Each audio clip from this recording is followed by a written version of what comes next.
This video is going to be about parenting or caregiving styles. First of all, I just like to acknowledge that my neighbors are having a gigantic tree removed from their yard right now. I'm really hoping that the noises won't be audible to you, or at least not distracting to you. Oh, it sounds like I hear a pause in the wood chipper right now. Now's my chance. All right, it's the thing from recording from my home. All right, so caregiving styles or parenting styles. There are various people have talked about this. The idea that there are different ways that you can engage in parenting behavior. One of the big names in this area is Diana Baumrind, and I believe it was in the 70s, but I don't always get the exact dates right, but the important part is that Baumrind originally proposed 3 different parenting or caregiving styles. We used to say parenting, and now we've expanded and said caregiving, because sometimes you're not the parent, but you are engaging in the caregiving, so it's a more inclusive term. But originally there were 3 styles, and then we had to add one later on. And so how do we come up with these styles of caregiving? First of all, let's just acknowledge that there's no one way to parent. Anybody who's ever attempted to take care of children can tell you there's no one way to do it. Caregiving styles, they vary within nations, ethnic groups, neighborhoods, even families. The chances are somebody in any family unit will say, that's not the way you're supposed to do that. And the other person's like, no, for me, that's the right way to do that. And I do see this in my own family too. Even in moments, they're like, don't you study for this for a living? Yeah, I do. Would you like to hear, what I've learned? No, I know the right way to do it. Parenting is one of those things that people just feel there's a right way to do it very often. Okay, so what did Baumrind propose, or how did she come up with her categories? She looked at 4 important dimensions, and these included expressions of warmth. This is emotional warmth. Do you seem loving? Do you seem like you like that child? The opposite of warm would be cold, like, hey, how you doing? Go do that. Warm is like, hey baby, what'd you do at school today? That emotional quality, that emotional expression. Warmth is like, hey, I like being with you. I value you. Hey, I'm happy that you just came in the room. Hey, all right. So warmth, general positive attitude, positive emotional expression. The second discipline, strategies for discipline. And I'm going to talk more about discipline and different discipline strategies and styles and approaches in a future video, because there's so much research on that. But discipline, you probably know that people have different ways that they discipline. And discipline here is anything where you're trying to shape or change children's behavior. Some people think discipline is like just physical discipline, but that's not the only way. I mean, if you were doing something like, if you just say, hey, you can't watch TV until you do this one thing, that's a type of discipline. If the child does something you don't approve of and you give them the look, that's a type of discipline too, if you're trying to shape their behavior by doing that. And so there's a lot of things that count as discipline. The thing with discipline is you can have harsher, more punitive discipline, or you can have sort of gentler, fair discipline with explanations and justifications for the discipline. And so parents can differ in that, and to the degree to which they engage in those specific aspects of discipline. Now, 3, we have communication. Some parents don't want their children to ever talk ever. You might have heard the expression, children should be seen and not heard. That's very different from some parents who are like, talk to me. All right, but they see their child seems grumpy, or their child's having, they look like they're on the verge of a meltdown. Okay, talk to me. What's going on here? What feelings are you having? Also, hey, yes, I do have to take this privilege away from you. I did have to punish you. Let me tell you why. That's all part of communication. Some parents encourage their children to talk to them, to justify their actions, like, tell me why you did that. Tell me why you want to change your bedtime. Okay, you want to go to this thing with your friends? Tell me what you're going to be doing. Tell me who's going to be there. This involves communication. This involves talking. All right. So some parents talk to their children. I don't know if you can hear that. They started up the wood chipper again. Some parents talk to their children. Others talk at their children. And sometimes it's truly with their children. Now, finally, fourth, expectations for maturity.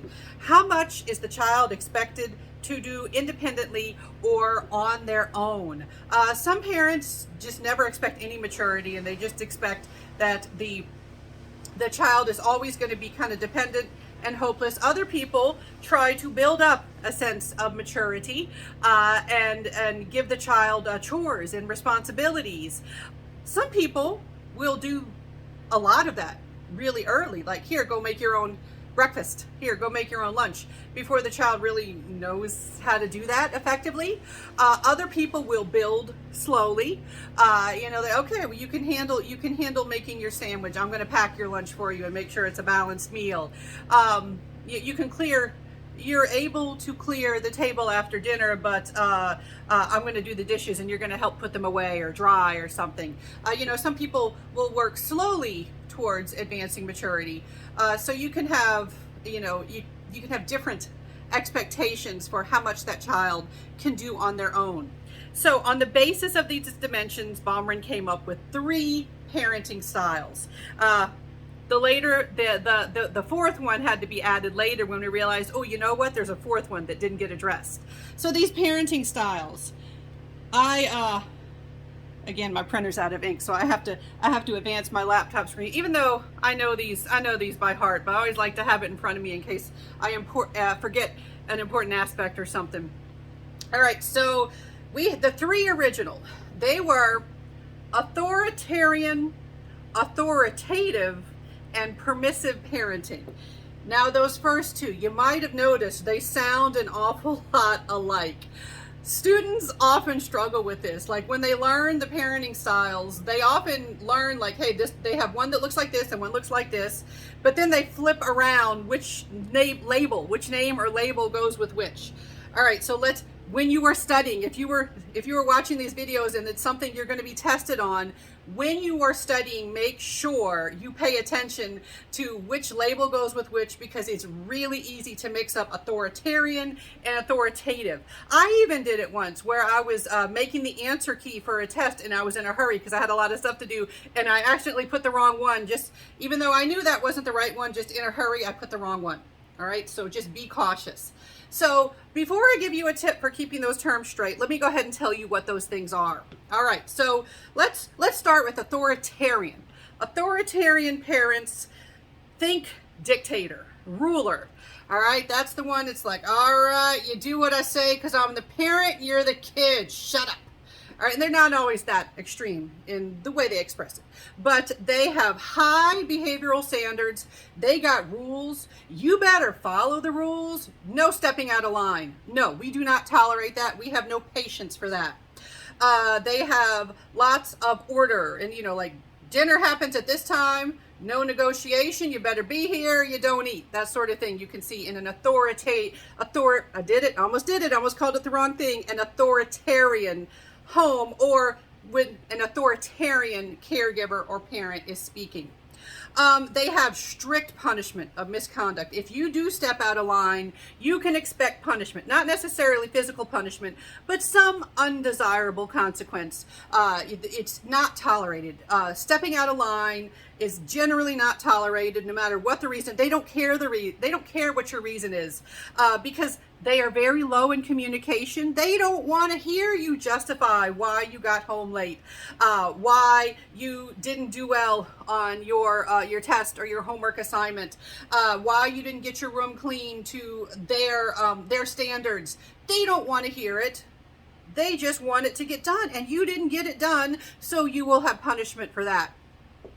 For the authoritarian parent, it's got 2 R's in it. And one tip that I got from a textbook a long time ago was you can think of the 2 R's as standing for rigid, ruler. Rigid for unbending, and ruler like I rule you. So think rigid ruler for authoritarian. If you want to have fictional examples of authoritarian parents, a lot of TV shows and such will have these examples.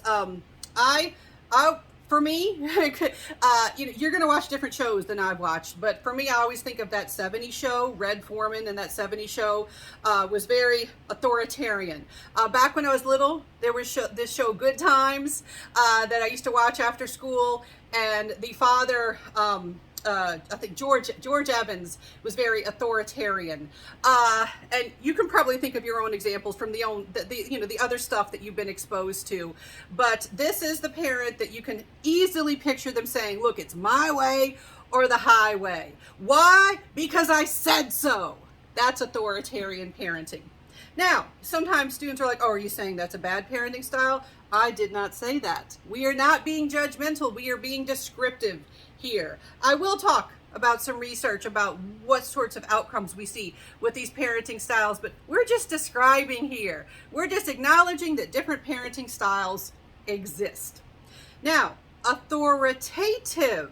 How is that different from authoritarian? They both have authority in their title because the parent very much is an authority figure in both one. The parent is in charge, but they do it a different way with authoritative parenting. They still have rules. They still have structure. They still have high expectations. Parents set limits. They enforce rules, but they do so in a flexible, it can change. They are willing to change, a flexible manner, and they communicate. They listen to their children. They allow their children to ask questions like, "Why do I have to do this?" They will explain. They have explanations that you don't see with the authoritarian parent. They are more likely to exhibit warmth, the warm, involved sorts of behaviors. They have expectations for maturity. First of all, with expectations for maturity, with authoritarian, going back to authoritarian, they expect you to do a lot well. With the authoritative parents, they are more likely to help the child build up to appropriate maturity. They pay attention. They use, to use terminology from previous videos, they use behaviors like scaffolding to try to figure out what's the child ready for? What can they handle right now? All right, I know you can probably hear the wood chipper out there. All right, so with authoritative parenting, it's got 2 T's in it this time. Well, it's actually got 3 T's. Yeah, it's got 3 T's in it. But it's got an abundance of T's. Take 2 of those T's and think of them as standing for tender teacher, because they are warm and loving, they are tender, and they are a teacher because they don't just tell the child what to do. They attempt to teach the child how to do these things on their own. They teach the child the reasons for the rules and the structure and the expectations, hoping that the child will internalize those standards and see the reasons, see why they make sense, and adopt them as their own. All right, so those are our 2 A-word parenting styles. Don't get them mixed up. And then we have permissive parenting. Permissive parenting doesn't have the authority aspect. These are the parents who don't set rules and structure. They are high in nurturance, high in warmth. Like, I love you. I don't want you to ever doubt that I love you, sweetie. But do what you want. I'm not going to enforce rules for you. They are high in communication. They talk to their children. They seem to value their children. That is an important quality of parenting. All right, but they don't exert a lot of discipline, guidance, or control. And what happens is children end up having to do a lot of things on their own in this situation. Like, they figure out, okay, when am I going to go to bed? When am I going to eat dinner? Because my parents aren't telling me when I need to do that. So I need to figure out. So it's kind of like the expectations for maturity can be too high. They can be expected to do things on their own before they're ready to do things on their own. And that can backfire. Again, not being judgmental. People engage in these parenting styles for a variety of reasons. A variety of environmental situations can evoke these parenting styles, because one thing, let's acknowledge, authoritative is the one that's probably, undoubtedly, the most difficult, because think of all the stuff you have to do to be authoritative. That's a lot of effort. You have to enforce those rules, and you have to explain those rules, and you have to talk to your kids. It's a lot of effort. We do see in times of stress that you can see more authoritarian or permissive parenting, depending on where you might slack off on the communication, or you might slack off on the discipline. But it's not surprising that we see that. So please, no judgment. Now, the fourth parenting style. What is the fourth parenting style? Uninvolved. Sometimes they'll say uninvolved or neglectful, but the thing is, neglect has a legal connotation, and you can be uninvolved and not necessarily be guilty of criminal neglect of your child. But uninvolved is where you really don't have, you basically, you do all the things that you have to do not to be accused of criminal neglect. You feed your child. You make sure they have food, clothing, they have a roof over their head, they have a place to stay, they are safe, but you don't do any of the extra stuff. No discipline, no communication. That's the parents like, okay, did you eat? All right, I'm done for the day. All right, so uninvolved, like they do the bare minimum. They don't do any of the extra stuff. I've even had some students and colleagues say it reminded them of the wire mother from the Harlow's monkey studies. If you're familiar with that one, I did talk about it in a previous video, where they got to choose between food and contact comfort. The wire mother provided food but nothing else, but the monkeys preferred the mother that had no food but was soft to cuddle. All right, so the uninvolved parent, they kind of make me think of that. Okay, here's the food. I give you the food. I'm done. But they don't provide the extra stuff. All right, other stuff. Advancing my screen here. All right, so first of all, research indicates that there are a lot of advantageous outcomes in child development that are linked to authoritative parenting. Things like becoming independent, generous, having good social skills with other children, good is such a tricky loaded word, but having a strong achievement in school. A lot of these things are associated with, or correlated with, authoritative parenting. With authoritarian parenting, sometimes you get older and that child can show rebellion. Sometimes they are very eager to leave home as quickly as they can. Very often they doubt themselves. They can have low self-esteem, maybe because they haven't been given encouragement. They were expected to do a lot, but they weren't encouraged for it, and it wasn't explained why they had to do it. With permissive parenting, we have correlations with being more dependent.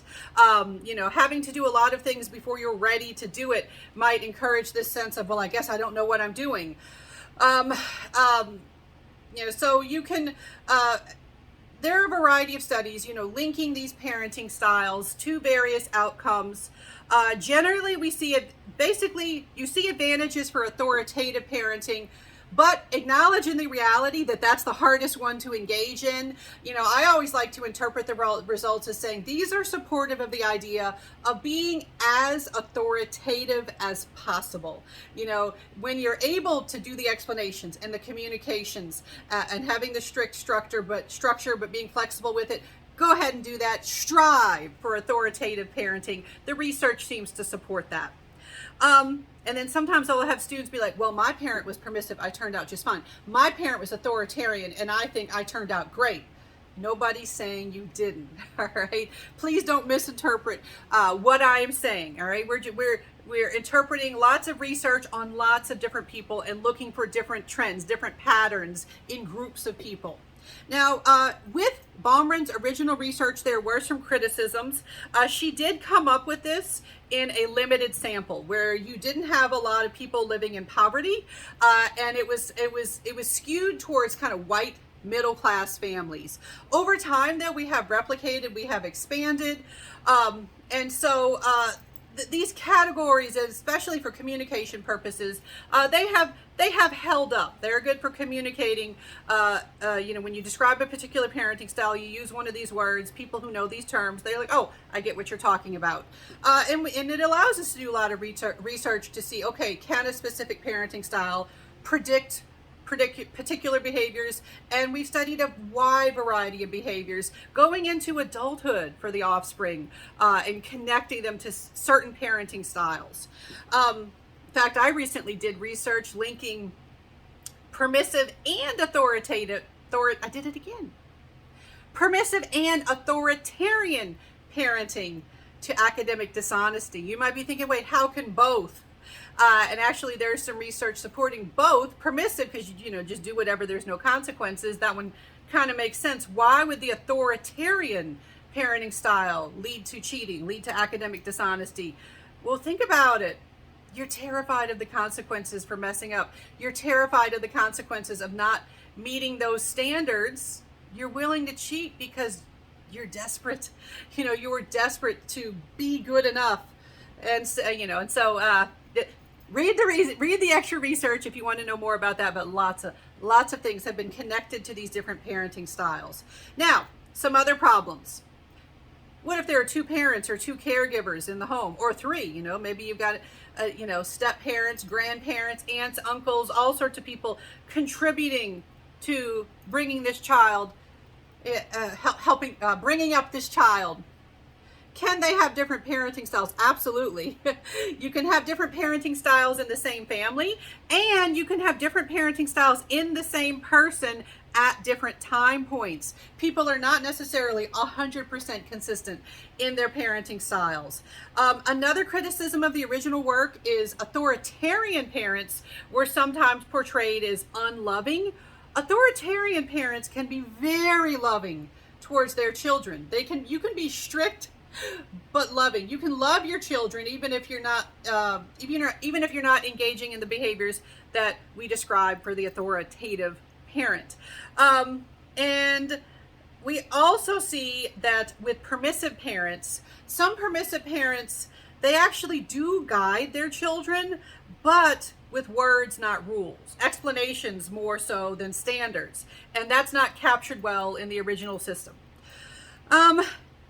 Another important criticism of describing parenting styles is we make it seem like parent shapes child.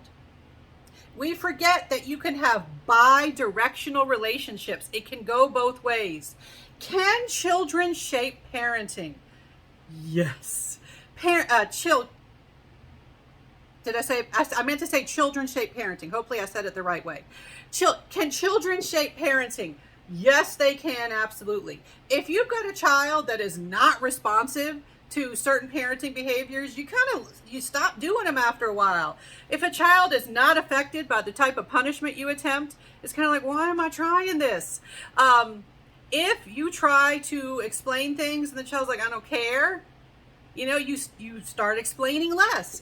So we kind of forget that children shape parenting behavior too. It's not just that parents shape children. In fact, we're getting more and more and more evidence that children contribute a lot to the overall family style, family quality that you observe.